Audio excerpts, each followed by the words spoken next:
Thanks very much, Ben. Thanks, appreciate that. I'd be very interested to hear what the percentage, if you say 13% are not engaged in work, what would be that percentage of people engaged in learning? Would it be even less? That's a big question for us. Okay, so welcome everybody. Thanks for joining this session. I'm very excited to be here. But I have to say, of course, with the topic of microtraining, I'm not used to speaking 45 minutes. Yeah? But I'm not going to be the next to shorten this section. But what we need to do is be a bit more interactive, okay? So I'll do my very best to give you good, valuable input over the next 45 minutes. But really like to start us off with just, I never get this opportunity to get that quick feedback from the market. So just raise your hand. Are you using some sort of e-learning, web-based training in your company? All right, thank you very much. That's good. Who is using mobile learning in your business already? Well, okay. All right. And who has implemented some sort of micro-learning methodology? Wonderful. Okay. Oh, there you go. Our friend from Texas. Okay, brilliant, cool. Okay, like it. Actually, nano learning, maybe even if you guys have the nano degrees in the US, right? So that's even better than micro. All right, very good. Thank you very much. So that's really what I want to talk about. Real brief. You already mentioned microtraining. Of course, we call ourselves a leading provider because we have a very, very tiny niche. So we are, of course, the leaders. But I think we've been on a very exciting journey. We've been doing this for 7 years, and it feels like I've been an evangelist. With a lot of people listening, but not a lot of people getting too excited to buy the services over the last couple of years. Okay, but that's changing. You can see that we're now actually growing as a business, and we get growing attention from a lot of the top companies across Europe, and those are the markets that we operate in today. So the topic that we've kind of carved out together with Janine for this session: how can we improve the engagement of learners? So whether it's 13% or more, we hope that it's more. What can we do? And the other question, of course, is, are microtraining the solution? Well, you forgive me if I'm slightly biased on the second question. So I'm not going to elaborate too much on my belief that microtraining is a solution for almost everything in learning, but I will give you some sort of best practices and case studies in the second part of the presentation, just so that you understand how other businesses have implemented the idea, and I would say it's an idea, it's a concept of micro-learning. All right, so before I dive into how are we going to change, the question is really, you gave some stats, but the question for me is really, where's the problem with learner engagement, right? That's the core. There could be different challenges that we need to look at and address differently. And to us, it's got a lot to do with this goldfish. Some of you know where I'm going with this, right? Yeah, you've seen this Time magazine article, 9 seconds is the attention span of a goldfish. And it was, I think, in 2015 where they said, congratulations, you now have a shorter attention span than this goldfish. It's actually not 8 seconds in that study. And for those who've read the article or seen the study, this was very serious research done by a Canadian team of researchers, and they've worked with 2,000 participants to find how long can they actually focus on one particular piece of information or one impulse, right? And 8 seconds sounds unbelievable almost, I find. But what's even more alarming or more interesting in that study is, if you read it carefully, that has decreased over a 5-year period. They've done this twice. This has decreased from 12 seconds to 8 seconds in 5 years. And that's, to us, is one of the core issues that we try to address with our clients. So there's something changing here, and we need to take this very seriously. Yeah. And this has got a lot to do with, what Eric Schmidt, Google says, well, there's no such thing as information overload. We see that very differently. When we talk to our clients and to organizations, this is the reality that we find, right? 50 billion WhatsApp messages being sent every day globally. I find that outrageous. 50 billion WhatsApp messages every day. And, even more in terms of the office and working context, 2.5 million emails are being sent every second globally. Every second, 2.5 million emails. So that accounts to 81 trillion emails having been sent last year. I find that amazing. So we strongly believe that we live in a world of complete information overload. And we feel that studies clearly show that, as people who try to help organizations learn and develop, we need to get better at finding those windows of opportunities that are being shortened to insert ourselves with the message of, you also need to learn. You need to do all of this stuff, take care of all of your emails, take care of all of those other messages, Messenger and so on. be in meetings, and we've seen that, spend 40% of your time in webinars and online meetings, telcos, plus you need to somehow find time to learn. And the reality that we find is, this is a problem of attention span, but there's more to it. So we call this first problem that I find leads to the question of learner engagement, competition for eyeballs, right? This is Gary Vaynerchuk who says this all the time with regards to marketing. This is a serious issue, right? All of you people have got so much information coming in, all of those emails, all of these WhatsApp messages. How do we as learning people get in front of them and grab their attention? Yeah. The second is this. Quite an obvious problem, I think, right? If you hired a marketing person 20 years ago, they came in with a proper marketing education, you could say, well, that's a good foundation for them to do their work for the next couple of years. I think today that's very much changing. We talked about Udacity and nano degree programs. Things are speeding up. You need to be ever quicker in updating your professional skills. And that's true for all of us, right? So the life, how do we call it, the half-life of knowledge, is that correct in English? I don't even know, half-time of knowledge or whatever, is reducing, by the year after year. And so we need to not only find that short window where we can grab people's attention for learning, but we also need to do it more often, right? And that's the second challenge that we find. So decaying, knowledge, skill sets are continuously changing for our people, and how do we deal with that challenge as learning and development people? And the third is my favorite, operational excellence. I think HP, he elaborated on that as well, is no longer optional in the world where we go through digital transformation. And everybody in the organization, that's what we strongly believe, needs to get better at things.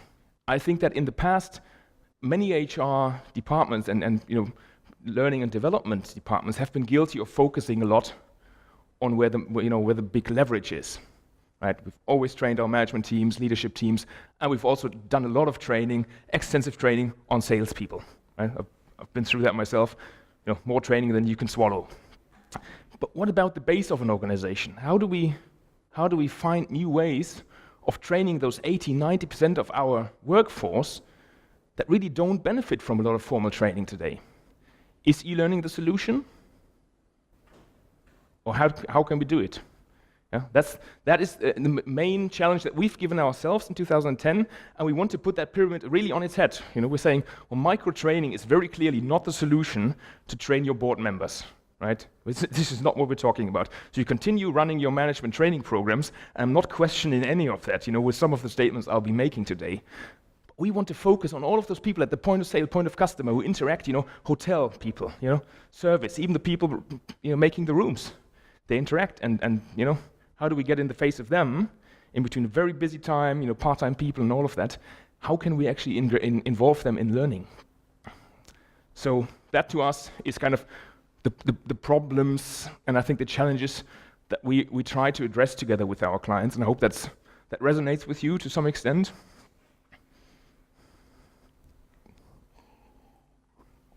Good.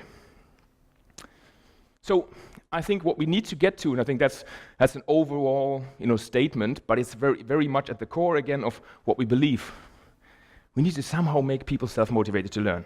And I think all of you, and I love the picture of course, but all of you are in this profession, we know that it's a wrong assumption to believe that everybody is willing and happy to learn. And that's even more true for the base of the organization than it is for the management team, right? Management team, we've all been through university and we're quite adept to sitting in a room and listening 8 hours to something new, whereas people on in the manufacturing space or on the shop floor in the retail environment, they may not have had any formal education over the last 10, 20 years. And we now say, well, things are going to change, how we take them onto this journey. And we must not assume that, by default, they are very motivated to learn new things. Because school has not been necessarily a positive experience for many of our people. At least that's true in the German school system. I don't know. May also be true in the UK from what I hear. So that's a challenge. Okay, that's what we try to achieve. So we believe that if we want to increase engagement from learners, there's only one way. How do we create self-motivation to learn? How do we make it more attractive and less boring, really, to tell you the truth? And and this is our analysis of what's really happening in the world today. Okay, the world of corporate learning still very much looks like this. Yeah, and okay, thanks for the laugh, because I sometimes get this like, oh, no, not with us, not with us, you know. But but it's a reality that, of course, I mean, we've learned this, right? We have learned this over the years that, you know, formal training in an organization means send people to a seminar, and it can be a 1-day seminar, 2-day seminar. We work a lot with professional trainers, and they often tell us, oh, 10 years ago I still had those 5-day seminars. That was great, you know. 5 years ago I was still able to sell 3 days, and today all they want is 1 day, maybe 2 days, you know, at the best. Okay, but still, seminar is a setting that we all kind of have in our minds when we go to, you know, say, okay, we need to put together a new training program for our people, send them to a seminar. Now, sometimes you do it in-house already, I realize that, but it's interesting, there was a study in Germany, 2014, how much money is being spent on corporate learning in the German-speaking regions. It's 40 billion euros in total, so it's a big industry, and 52% of that is spent on indirect cost. 52% of all the money spent in corporate learning, it goes into indirect cost. Travel, hotel, catering. So in our mind, it goes directly into the bin. In the world, you know, of 2017, you know, budgets are tight enough for all of us to deal with things. Can we afford to just spend 50% of all of the budget on indirect cost? I think that's dangerous, or at least not ideal, to say the least. And so 50% go into the bin. Okay, that's my analysis of things, a bit overestimated maybe. And then there's a second problem, right? If you send people to the seminar and you know all this, and they learn new things, if over the next 30 days they don't have a chance to recap that knowledge and stay close to this learning experience, stay involved with the new things they've learned, and implement them in their daily routines, well then 90% is lost. Right, scientifically proven, somewhere between 10-20%, we always say 10% actually stay long-term, and something they can actually take away for their jobs. So in other words, 50% indirect cost, the other 50%, we only have 10% effect, which means that we already operate on a 5% efficiency, don't we, with some of the programs we roll out. And I always like to say, in other words, in other industries, that's actually forbidden by law in Germany. You cannot buy this light bulb anymore because it's so damn inefficient, right? So when we talk to clients, we say, okay, let's talk about the LED of training and development. Okay, so you just need to get more effective. We need to get more out of your budgets. Okay, so how do we actually do that? Well, we have a strong belief that that's not really going to cut it. E-learning, and you've all had your own individual experiences as organizations and as professionals. I think e-learning is really, you know, the whole behavior of sitting in front of a desktop and going through this learning experience has not proven to motivate people. I come back to this question of, are people self-motivated to learn? If you tell them, log into the thing, and there's a video, and there's a multiple choice test, and there's a set of PowerPoints, and then you can do all sorts of funny things on the platform, it's brilliant. It doesn't motivate them. They feel like this. They feel like, oh, really? You know, and I have an interesting observation myself. I've got 2 little boys, 5 and 7 years, and I work a lot from home when I'm not traveling, right? So I always have my little Apple computer on the kitchen table, and I've got this. And my kids don't even pay attention to the damn computer. They're not interested in my laptop. For some reason, they're not attracted by this. You know, they're very attracted by this. I know if you've got kids, you know, the best thing you can do for them is give it to them for 10 minutes to play around with. They love the iPhone, and they don't even know what they should be doing with the computer. So intuitively, I think we all need to think in the direction of mobile. I'm sure that many of you know this picture as well, right? Pope election 2005, Pope election 2013. So the smartphone is not just something that millennials or my kids love to work with and deal with, but all of us, and I see it in this setting again. I mean, not now. I'm really quite excited that nobody's got their iPhone in their hand at the moment, but you know, typically, all of us, we spend so much time with this little mobile device that we need to take this very serious. And if there's not too many hands going up, if I ask, you know, across events, do you use mobile learning? So I think I really want to challenge you on why that is, and you know, can we afford to not be mobile with our learning strategies? Because really, just to give you some facts, I think all of you have probably picked up on the fact the iPhone has just celebrated its 10th anniversary this year. Right? 2007 is really when the whole thing started, the smartphone trend. And I find it very interesting. I need to use this little device now. How do I do this? Oh, I love it. Okay. Whoa. okay, no, I can't do it. But really, the black line is the personal computer. It took it 25 years to actually be fully distributed globally with 500 million devices approximately.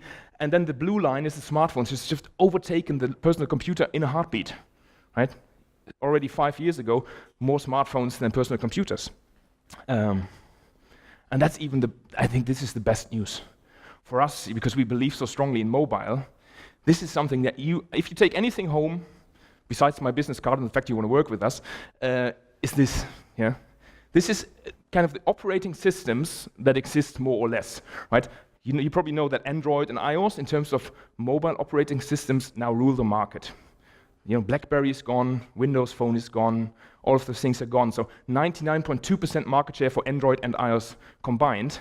But I find this very interesting because it compares the stationary operating system, Windows, with the mobile systems. And what you can see here, this is just February 2016 to March 2017, so 13 months. Android has just overtaken Microsoft Windows as the leading operating system in the world. And that's something that nobody knows, I think. Nobody really is aware of this fact. And if you see that trend, so actually Windows has gone from 50% market share across all devices to now only less than 40 in 1 year.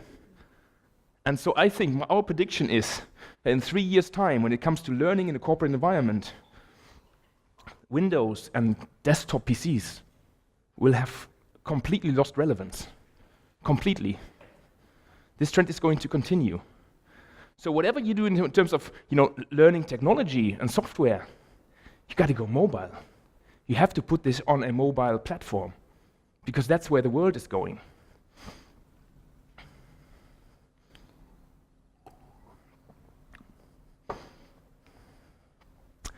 And why do I kind of reinforce this message? Because I think that all of you are, obviously, you are scouting in the education technology market, and I've brought you this little market map of different learning technology things and brands that you may recognize or not. A lot of interesting stuff out there, and I think there's so much now coming. I mean, just the amount of new startups and new learning apps and new LMS systems, and fully and seamlessly integrate into each other and all the way into your SAP and back. It's very complex, right? So the decision just to purchase technology is an interesting one for all of you, and a very challenging one, I realize that. So the first thing I want to say is, with everything you do, with all of your efforts in terms of education technology, please put on a very strong blinder to say we need to focus on where the mobile development is going. I think that's one takeaway that you can really go home with. Now, but we talked earlier, so implementing technology when you run a company that is global or at least multinational, and you work across many different departments, many different skill sets, and so on, of course technology needs to be part of the answer. Right? So everybody's learning or using some sort of electronic and digital learning platforms already. But with microtraining, you'll be surprised that the way we think about learning with our clients, we don't put technology at the core of it. And what I want to talk to you about is when we talk about micro-learning and micro-training, I think at the core of what you and companies should be developing for the future, I think you need to put a methodology in the core. And it's something that's quite distracting to some of our clients, because they say, well, but we don't have one coherent methodology across all of our training, and I can not even imagine doing this, right? But what I want to get to is, if we buy into the story of the goldfish, and into the whole analysis that we need to learn more in less time, and that attention span is limited, and that we somehow need to get in the face of people more regularly with shorter trainings, I think first we need to think about, well, how can we do that? I mean, from a methodology point of view, and I'm talking learning psychology, I'm talking about didactics of a training, because we work a lot with trainers, and we certify trainers, I'll talk a bit about that, and we got hundreds of great trainers in our trainer pool who've been around for 20 years. And they always come to training with their suitcase, and they got 200-300% content they bring to the table, and depending on how that 1 or 2-day seminar goes, they kind of move around. And for them it's an extreme challenge if I tell them, you now have 3 hours only for the seminar. Sometimes even just 2 hours. And you need to bring across a very clear message and have everybody across the organization in those 2 or 3 hour sessions leave with a new skill set. That's a big challenge for trainers, it's a big challenge for all of us, but I think we need to really get our heads around this. If you don't think about chopping up content into more micro-training pieces, it's going to be increasingly difficult to have any learning experience in your organization. Does that make some sort of sense? So, and that's why we feel, okay, so if you buy into this idea of saying, okay, probably yes, we need to take this compliance thing, this big monster folder, and chop it into micro-learning pieces so that people can actually learn bits by bits rather than go into a 2-day compliance seminar and go home and don't know what, anyway, tick that box. If you buy into that overall theory, then we need to talk about, okay, if that's at the core of your belief and of what you do, then we can talk about what technology is right to support that. How do you work with trainers to support that process? How do you create content? Is it going to be, video content? Is it audio content? Is it text? What is the content? And how do we need to shape that content? And last but not least, of course, you need to buy consulting work from us because you won't be able to do it yourself, of course, obviously. But that's really what we do. So we try to really create integrated solutions for our clients, and that's always, I'd like to say that again, if you remind yourself of the pyramid, we're not challenging the things that you're doing already in your organization, but we're saying if you want to develop more learning in your organization, because you understand that there's an increasing need for more learning in less time, well, that's where we come into play, and we think we can build really smart solutions around something that works psychologically, learning in very, very short units, and in a blended format. So really, most of the time, you'll be surprised, we actually insist that it doesn't make sense to just go digital. It doesn't make sense psychologically. You agree with that. You can see that. Good. Many people agree. If you want to say, one of the main challenges I think digitalization brings for many businesses when you're interacting with a client, whether it's in hotels or in a retail environment, is the changing customer behavior, right? Increased expectations, service and communication, all of that. So how do you train people in a, say, retail environment to get better at communicating with those new customers? And I think you can only do that by bringing in this trainer. Just putting people in front of a screen, whether it's a mobile screen or a desktop, it's not going to cut it. They need to try out new things. They need to change their behavior, question their behavior. So that's the challenge that we've given ourselves. Most of the time, it's going to be blended learning. And sometimes we can get away with just mobile learning. It's our belief. Because we all know that, different learning types. So I think if you go purely digital, it's going to be more difficult for people who like to have this communicative learning style, need to learn in a group environment, need to discuss with colleagues. You kind of rob that from them. And that's basically, we've already done that in the school system, right? School system, people who like to read and hear and learn that way, they're fine, but the guys in the back of the room would actually like to discuss things and get around and move and try out things. They're kind of challenged in that way. So it sometimes needs this, or often needs this classroom setting. So talk a bit about technology. In our mind, and that's just the learning technology that we've developed, that we use with our clients. We sometimes actually use third-party software. I get no strong beliefs in that, but the software that we've developed over the years, very simple mobile learning platform called Microtraining app, and basically it's just digital learning cards, good repository for short video content. So what we do to address all the learning types is every microtraining, let's just say 1 hour session, we say we're going to work on, say, retail setting. And the things that we want to implement is we want to have a better address to customers when they walk into the store. So greeting a customer, asking their first question, hello sir, can I help you? And then you would say, no, thank you, I'm just looking. We want to break that pattern and say, hello, how can I help you today? Just ask that different question, just say that that's the 1 hour training that we want to do. Then in that 1 hour training, what we'll have is, we call it a micropaper. So instead of taking a big folder, digital folder of lots of scripts and, PDF documents, we just say there's a 2-3 page document, that's all you need to know about this training, but we expect you to learn it. And then to address people that are more auditive, we put it into podcasts. So we always say there's a micropaper and a microcast. Those are the standard learning documents. And sometimes we'll have video content as well, depending on the client budget. And then you just learn away in the app. And what's beautiful, we've got gamification integrated, we've got chat integrated, so the learning group, usually it's 10 to 15 people that are in a learning setting. Easily they can, as a group, they can chat between themselves, share their experience with that new skill, chat with the trainer can send push messages. So there's a lot in the mobile environment that you can implement very easily, and the point is it comes natural to people. You know? And I can see that you kind of thinking, are we going to be able to implement something like that in our business?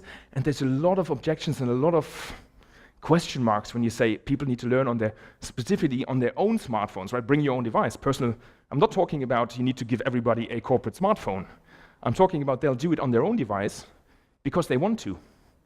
Rather than sit in front of a screen at the office, even if it's a nice office like the HP just showed us, they prefer to do it when they're on the road, when they're in the airport lounge. They'll just work away in between other things. When I'm done with my social media and nobody's got something to say in Facebook and nobody's sharing anything interesting on Instagram, I'm like in the lounge and saying, oh, 5 minutes of learning, why not? And then I just do it. So that's what our view on technology. And trainer, even more interesting. Just looking at the watch, perfect. Trainer's even more interesting because I say it's a real challenge, Who of you is a trainer by trade? Who's got a trainer certification?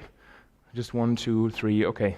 So I think you've learned how to moderate full seminars, and that's you've got this whole storyline and different exercises you can mix and match together depending on the group dynamics. And if you now boil that down to micro-training, I think you can imagine how difficult it is to get to the point, right? We cannot do 15 or 20-minute introductions. We can't do, what's your expectation, put it on a flip chart and discuss whether we all share the same views. Not going to happen. So how do you create a positive learning environment? And that's really what we've developed over 7 years. We're very proud of it. Cool sessions, and we call it ignition. There's always an ignition session at the very beginning. It takes 5 minutes, and everybody's into learning mode. Everybody's kind of, stepped away from my desk. I'm now in a learning setting. I enjoy it. I'm out, for, 2-3 hours later. I'm back at the desk, and I've had a good experience, and I'm self-motivated to learn. And that's what we train trainers on. So we take very good trainers and just teach them how to do it in 2 or 3 hours. That's what we do. And it's an exciting period of time for many of them because the market is changing. Every freelance trainer in the market realizes that, things are changing. I'm not selling those 2 or 3 day seminars anymore. How can I accommodate my clients' needs in the future? So there's a major thing there going on in the marketplace at the moment. So very briefly, before we run over time, I've got 10 minutes left. I want to share 3 little case studies with you just to give you practical ideas on how microtraining can work in organizations, and I've brought one for you, Ben, TFE, yeah? So you know my prospect, you see that. But it's interesting, so this is a group of hotels, and this is a classic example where we haven't gone down the blended learning route, because this is a group of family-owned hotels, 25 hotels in Austria, very nice 4-star little group, and they've always worked together to create learning experiences and shared their learning programs, but they felt, I think many hotels across all of the countries we operate feel that getting new personnel and getting them up to speed, so in other words, onboarding process, is the main challenge. Yeah, I don't know if it's the same with you, but finding people in the first place and then bringing them on board as quickly as possible to be effective in your hotel is the main challenge. And we've created this program where when they sign up with a new employee for the next season, often they're only winter season operating, or very much winter season focused, they've got all of those mobile micro-training courses that they can just send people, signed the agreement now, you're going to be starting in 6 weeks in my hotel down in Tyrol, and here's your courses that you need to learn. So if you're going to be in service, I want you to know everything about our wine list. So that's how detailed it gets, right? We've got 12 wines on the menu. I want you to know if somebody says I want a dry white wine, is it going to be the Chardonnay or the Sauvignon Blanc, whatever. Yeah? So very customized for the individual hotel. So we just take their wine list, put it into a micro-training course, and that takes no longer than 20 minutes for them to recap those wine lists. And when they come into the restaurant, and that's an amazing experience for our clients, they go like, well, they really know the wine list. And they really know how to answer those questions. So very interesting. And we do the same for the front desk. We even do it for the cleaning personnel and so on. And we do it in different languages, because in Austria, you're not going to find people who actually speak German for many of those jobs. They're mostly Hungarian. So very easy to do that in Hungarian language, have that translated for our clients. So that's one example of pure mobile learning. I wanted to bring that because it's something that people often associate with what we do. But and that's what it looks like, right? All of the health and safety things are ideal for pure mobile learning. It's very quick, easy, and you have all the documentation done also. Another example is a bank, and I'm bringing that example because it's got to do with social media. I find it's a brilliant example of digital transformation in a very traditional, small bank, a couple of hundred people. So it's a very small regional bank. And again, the challenge HR was kind of formulating for us, which again had to do with recruitment. They said, millennials are looking at us online, and they don't find our people in social media. None of our employees, only 10% are on Xing or LinkedIn. And that's causing a problem. And clients are also expecting to link into their commercial advisors, to their bank advisors, and communicate that way. So that was a big challenge. And they were thinking in terms of, okay, limited budget. This is important for us, but obviously it's not, it's not core of the business. So we're not going to spend 100,000 euros on sending everybody to a 2-day social media seminar. So what we did here is classic 3 hours in groups of 12. And had two of our trainers just focused for a whole week, put everybody through 3 hours, basically of social media awareness training, if you want. And we challenged them, if they wanted to, they'd just bring their laptop or smartphone. And for 50% of participants who created the profiles within that workshop, brilliant, very happy customer. And afterwards, they just had an ongoing course over 30 days to now help them actually work with it. So they would be reminded every other day that, hey, have I'm sure you had a client meeting. Have you actually thought about linking in with that person on LinkedIn or Xing after the meeting and just saying thanks very much for the meeting? So those kind of reminders that kind of trigger behavior change and really lead to a lasting effect of those training measures. Very good example of, I think, a nice blended learning format. And the last example that I've brought for you is a bigger project.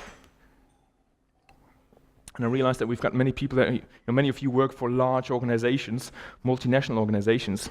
And that's one of our clients, Swarovski. I'm sure everybody knows the product, the retail thing, but it's also very much an industrial company. So 30,000 employees globally across many different countries. And they've taken a strategic decision, of course, to face digital transformation and invest heavily in new automation. So in Austria, where they're based, they're building a completely new factory, 100 million euro project, very much automated. And then they said in the boardroom and said, okay, so we're going to invest 2 years' time, we're going to have this all set up and change the way we operate and manufacture for our clients in much shorter batches, much more agile, and all of the things that are important to manufacturing companies nowadays. And they said, now what? Because average tenure of our people on the manufacturing floor is 20 years. So we've got a very old, seasoned personnel in the blue collar area, and they've never had any formal training, never. Right? They've been employed when they were 16 or 18. I've been with Swarovski for 20 years, and now we need to train them on a completely new way of producing, lean manufacturing. And that's a major challenge for an organization like that. So what have we done? Obviously, the production knowledge of a company like that is at the core of their IP. Right? So they're not going to just give us all of their handbooks and tell us how they're producing this stuff and then ask an outside provider to do the trainings. What we've done for them is we said, okay, we need to identify, and that's our work now as an outside provider and consultant. We'll identify good internal people, and there can be department heads, there can be some of your engineers, but it can even be some of the workers on the shop floor that have just been around and so have this natural talent and ambition to do something like a training. And then what we do is we run a train the trainer program. And in our mind, it's not a fully fledged train the trainer program, but it's saying, so you know exactly how to manufacture, and you've done it for 20 years, and you've got the capacity and the will to embrace those new agile things and lean manufacturing. We're going to train you to be able to deliver 1-hour sessions every 4 weeks with your teams on lean manufacturing. And there is 8 different modules, so 8 hours, 8 times 1 hour across a year, so it's 8 months that we've given ourselves for the program. And in between those 1-hour sessions, everybody's invited to work either on their smartphones, or we've given them 200 tablets. So in every social area across the manufacturing plant, there's now tablets laying around with mobile learning devices, and people can just start playing, challenging each other, and so on. So that's the way we address this change program with Swarovski. It's a phenomenal program because we've been surprised how open people are, when you present this idea, and how many people we've been able to integrate into this internal train the trainer. We call them knowledge architect. So this is the official title with Swarovski. The Swarovski Knowledge Architects. It's really cool. They're very proud to be able to do their job within that change program, and I think that's the way forward. To use more of your internal capacities in internal people that want to get involved in learning, and make them into trainers for very short and concise elements of content. You had a question back there?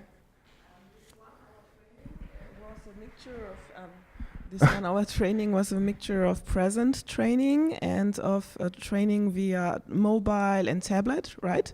No, the 1 hour is just the presence seminar setting, and typically in a group of 8 to 12 to 15 people maximum.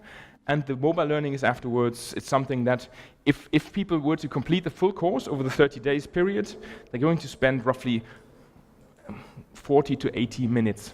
So another hour, maximum hour and a half of learning. Because basically our app limits people to 5 minutes. After 5 minutes they'll say, thanks very much for doing this, fantastic, you've answered so many questions correctly, take a break, come back tomorrow.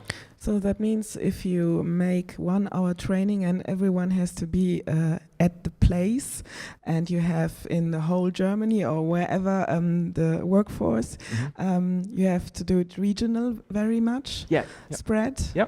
Exactly. So in every manufacturing plant, we've trained people to do it locally. So what they'll do is in the morning, before they start their shift, they'll say, we'll have 1 hour of training today. And they do it across many different locations, that's right. Total, we've trained 40 people internally to become those knowledge architects, just in the German-speaking world. And we'll roll that program out now to Thailand, where they also have big manufacturing plants.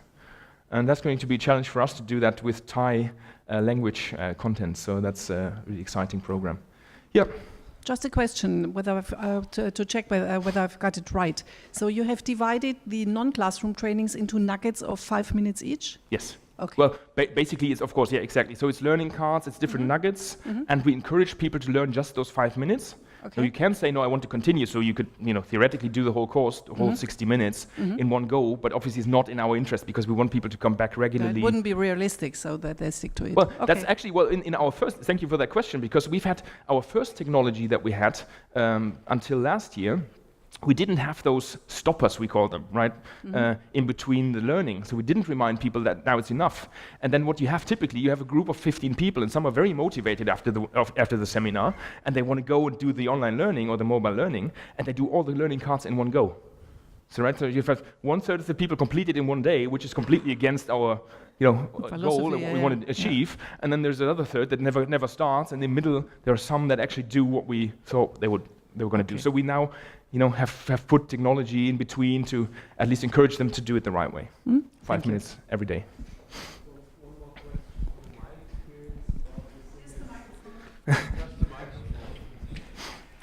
My experience is, unfortunately, the responsible people in the HR department, they want to control everything. So that means they want to know when the person learns, what he has learned, and what is the success. So all this micro learnings, do you have a feedback to or a database where it goes back, or it's of course, of course, you've got the full controlling ability. My experience is that most of the HR departments actually take that as, now we deal with worker representation, and can we do it without the controlling, please? Yes. Yeah. So of course we can track everything. We could tell them everything about everybody. Where they learned, how long they learned, and so on. But it's a tricky, and this is a touchy subject for many larger organizations. SME companies, I agree. If you have 100 people, owner-run business, he will want to know exactly who's done what. And then we've got some people in the logistics field that actually put it on the blackboard, in the hallway. They say, here's top learners, and those are the people that suck. Seriously, they do that. Yeah, sorry. How did you motivate managers to give people the freedom to learn? Well, I think during the working hours. So I think this is a matter of trust. Yeah. Well, I think it's a matter of, our Bundeskanzler always says alternativlos. I don't know the word for that in English, but they don't have alternatives. They have to do something. And they were faced with the problem. So we're going to invest all of this money in new automation technology, and we need to train people on it. So what are they going to do? Shut down the factory for a week to have everybody go through a full seminar kind of training? Okay, then it was driven by pressure, so to speak. Yes, so well, everybody had a common interest in make people learn. Yeah, well, I think in many and that's the whole point. I think are you as an organization, is your management team open to the idea of, we need to learn more in less time, and we need to get different windows of opportunity for learning on a more regular basis? And that's a discussion that you have to have, and that comes down to culture, right? What the HP person said. We're now managing organizations by changing the culture, influencing the culture, and I think learning is a major component of your corporate culture. Absolutely. So it is a major shift for many managements to say we move away from sending somebody to a seminar and now do it, now and then in between, and kind of lose visibility maybe to some extent. One more question. So we were talking about the control and the data and tracking and so forth from the HR or L&D perspective.